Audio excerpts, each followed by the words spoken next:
নেতানিয়াহুর সাম্প্রতিক greater Israel মন্তব্যকে আন্তর্জাতিক আইন লঙ্ঘন ও মধ্যপ্রাচ্যের স্থিতিশীলতার জন্য গুরুতর হুমকি হিসেবে অভিহিত করেছে বাংলাদেশ সহ ৩১টি আরব ও ইসলামী দেশ।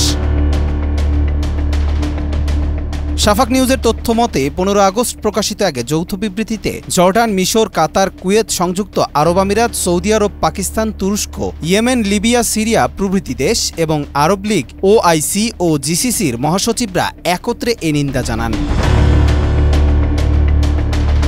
বিবৃতিতে বলা হয় তারা জাতিসংঘ সনদের প্রতি অঙ্গীকারবদ্ধ এবং কোনো ধরনের বল প্রয়োগ বা দমননীতিকে মেনে নেবে না। একই সঙ্গে ইসরায়েলের অতি ডানপন্থী অর্থমন্ত্রী বেজালেল স্মোটরিচের ওয়েস্ট ব্যাংকের বিতর্কিত ইউয়ান বসতি প্রকল্প অনুমোদন ও ফিলিস্তিনি রাষ্ট্র প্রতিষ্ঠার বিরোধিতারও কঠোর সমালোচনা করা হয়। এ ধরনের পদক্ষেপকে ফিলিস্তিনিদের আত্মনিয়ন্ত্রণ ও স্বাধীনতার অধিকারে সরাসরি হস্তক্ষেপ হিসেবে আখ্যা দেওয়া হয়।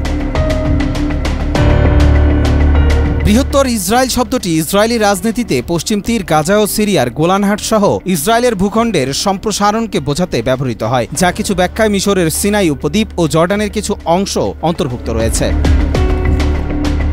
জাতিসংঘ নিরাপত্তা পরিষদের ২৩৩৪ নম্বর প্রস্তাব ও আন্তর্জাতিক বিচার আদালতের মতামত উদ্ধৃত করে দেশগুলোকে স্পষ্ট জানায়, দখলকৃত ভূমির জনসংখ্যাগত বা আইনি অবস্থান পরিবর্তনের যে কোনো প্রচেষ্টা অবৈধ। তারা সতর্ক করে দিয়ে বলে, বসতি স্থাপন, ভূমি দখল, জোরপূর্বক উচ্ছেদ, শরণার্থী শিবির ধ্বংস ও ধর্মীয় স্থানে হামলার ফল ভয়াবহ হতে পারে।